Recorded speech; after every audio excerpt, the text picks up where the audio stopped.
Menace for the first time? Thank you, Coach. Nah, come on. You think you can, right? You think if you can put the right team together, we can get to the tournament. When you get to the tournament, anything can happen, right? So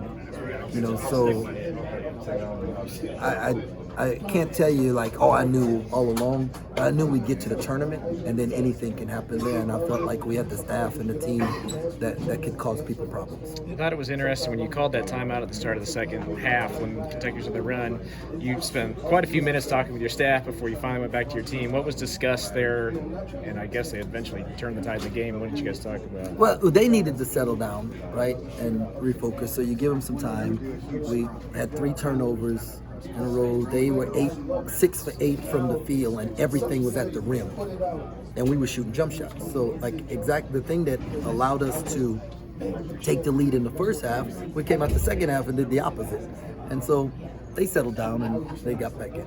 I know you're proud of everybody, but what's it mean for you to see Marquise Noel have the game he did, and then Ish Massoud hit the dagger kind of for the 2 guys that stayed to help propel you guys to the Sweet 16? It's huge, man. I'm so thankful for those guys. You just want them to, when this year is done, that they have no regret about staying. And I'm super thankful. I know Oscar got his production, but how proud of you for these bigs that we were talking about? Yeah, I mean, we knew Oscar was going to be Oscar. The stats show that in wins and losses, he puts up the same kind of numbers, both scoring and rebounding.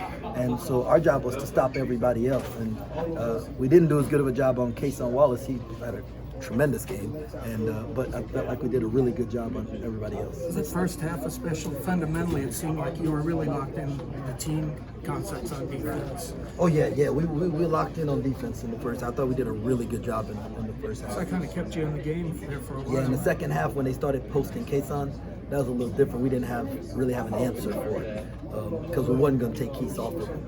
You were kind of rewarded there at the end of the game, just sticking with Keontae, even though he didn't have his normal stuff. Yeah, he's an All-American. Come on, man.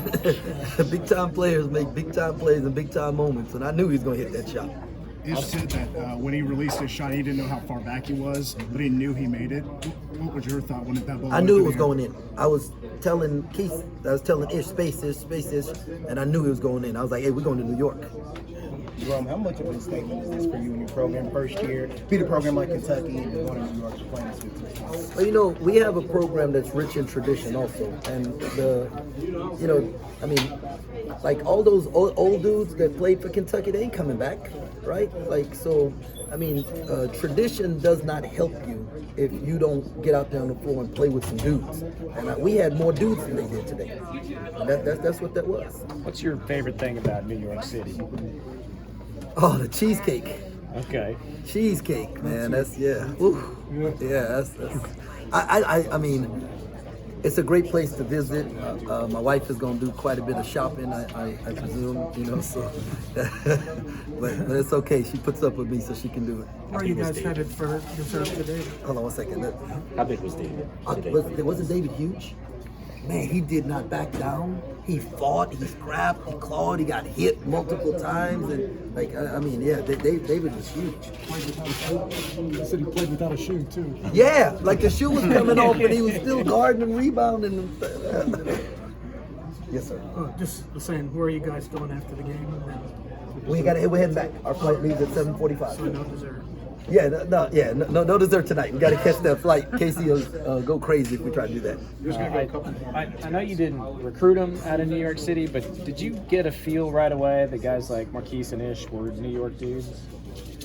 Well, you listen to him talk and you automatically hear that accent, right? But this is the thing, like whenever, Tim Floyd said this, when you get a point guard, get one from one of the big cities because they take pride in being, they have that big city toughness, like Chicago and New York and, New Orleans, really tough. And they you don't know where I'm from, that's Keith all the time. It's I'm from New York, I'm Mr. New, so that kind of toughness and grit, you just love it. All right. Thank you, fellas. Thanks, Jerome. We're gonna